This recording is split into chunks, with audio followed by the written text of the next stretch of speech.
The dramatically innovative work of Caravaggio in Rome profoundly impacted young artists moving into that city, and among the French, most notably Valentin de Bologna. The interesting thing about Valentin is he actually not only is outstanding among the French followers of Caravaggio, but he was arguably one of the two greatest followers, the other being the Italian Bartolomeo Manfredi.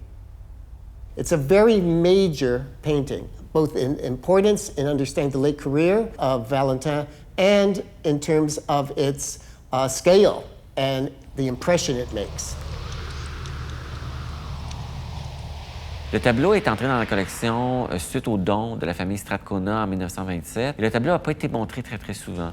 En fait, c'est parce qu'il est entré dans la collection sous la dénomination d'être un tableau de l'école italienne du 17e siècle baroque, mais sans avoir l'attribution de Valentin de Boulogne. L'attribution avait été perdue au fil de l'histoire des acquéreurs du tableau.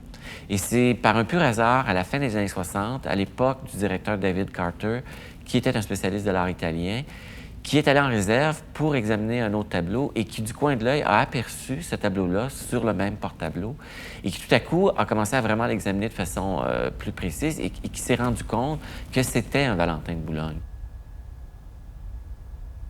Ce qu'il y a de très intéressant avec, bien entendu, ce projet de restauration, c'est aussi de faire les analyses scientifiques. Ça va d'une part de pouvoir produire la radiographie au rayon X du tableau, ensuite une analyse sous lumière infrarouge et aussi sous ultraviolet. L'enjeu de ce gros projet de restauration-là, c'est vraiment ce qu'on appelle un nettoyage de surface. C'est-à-dire que structurellement, le tableau est très stable. C'est une toile qui a été, un support qui a été rentoilé probablement au cours du 19e siècle et à la colle. Et la surface, elle est parfaitement plane. Il y a une légère texture de la toile qui a été accentuée du fait de la chaleur qui avait été appliquée à l'époque. Mais structurellement, le tableau est très sain. Il y a une très bonne adhésion entre les deux supports. Alors, un nettoyage, que ça implique d'une part, oui, un nettoyage de surface par rapport à la saleté qui est sur la surface, mais surtout l'enlèvement du vernis et des vernis qui ont pu être appliqués sur la surface de la toile. Cette étape du nettoyage va aussi inclure le fait d'essayer d'enlever les anciennes traces des vernis plus anciens, qui sont les plus décolorés, les plus oxydés, qui peuvent être coincés dans les interstices de la toile, c'est-à-dire donc plus difficiles à aller enlever, qui impliquent un peu plus de frottement, ce qui avait probablement amené aussi de l'usure dans le passé. Alors ça, c'est plus délicat, et puis peut-être aussi ça va être sur des zones de couleurs qui vont être plus sensibles au solvant.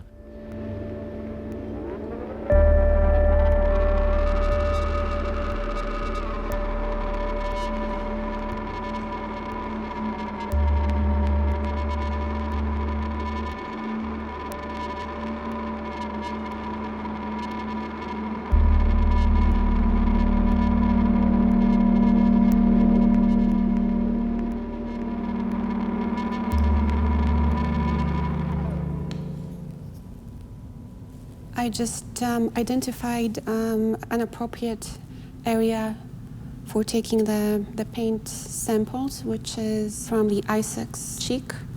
This is the area where there is existing loss of paint. So hopefully we will be able to identify the composition of the paint and to see the layers. So I'm just going to make a tiny incision, making sure that all the layers of paint are still preserved. The samples don't have to be very large. Often 1 millimeter is enough. So here I have a tiny sample of the paint, which will be sent to the Canadian Conservation Institute for the analysis.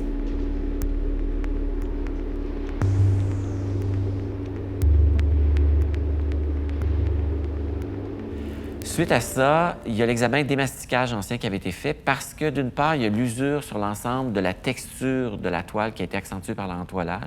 C'est-à-dire que c'est tous des petits points de perte qui se sont produits sur l'ensemble de la surface. Mais il y a aussi des endroits où il y a eu des pertes très importantes, peut-être qui étaient liées à des soulèvements du film de peinture ou encore peut-être à des coups, des choses comme ça. Alors, il y avait des zones où il y avait des pertes qui pouvaient avoir 2 cm carrés de dimension, comme par exemple sur le crâne d'Abraham, dans les cheveux, ou encore sur une partie aussi de la barbe d'Abraham, où c'était des pertes assez importantes, où il y avait des masticages qui étaient un peu grossiers, qui étaient un peu hors plan.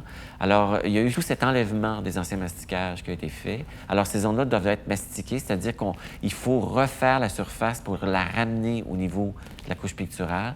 Alors, c'est fait avec un genre de plâtre, si on veut, qui est appliqué pour ramener ça au niveau du plan de la toile et aussi au niveau de la texture, pour rapprocher un peu de la texture qui est créée sur le film de peinture. Parce que si la surface est complètement plane, il va y avoir une espèce de différence qui va être assez marquée. L'étape suivante, c'est celle, en fait, d'appliquer une couche de protection de vernis sur la surface. Après que les masticages ont été faits, ça va garantir que dans le futur, si à nouveau il y a une intervention de dérestauration, c'est-à-dire d'enlever un vernis qui aurait pu décolorer ou encore d'aller réajuster certaines retouches qui ont pu foncer avec le temps ou qui ont pu devenir aussi transparentes, à ce moment-là, il va y avoir la possibilité de pouvoir enlever ces étapes de restauration-là qui ont été faites couramment dans le cadre de ce projet de restauration-là, sans aller attaquer la couche picturale originale.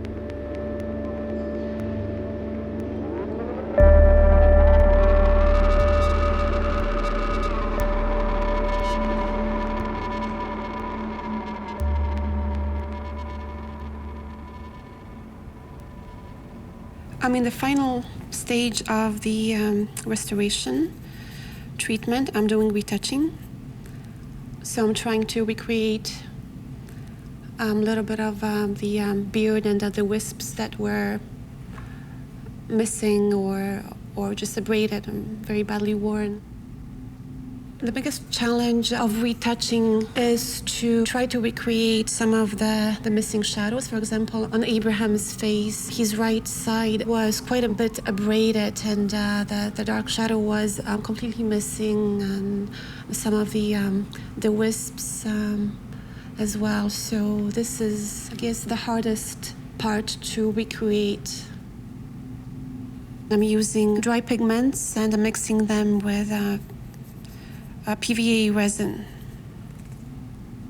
The analysis and pigment identification helps me to retouch this painting because, for example, I know that natural ultramarine was used as a glaze on Abraham's blue sash. Knowing what pigment the artist used helps me to find correct color match to retouch any abrasion or losses of paint. L'ensemble de la procédure du traitement a pris plus de 500 heures et je dirais que là-dessus, il y a à peu près 40 du temps qui a été passé à faire les retouches.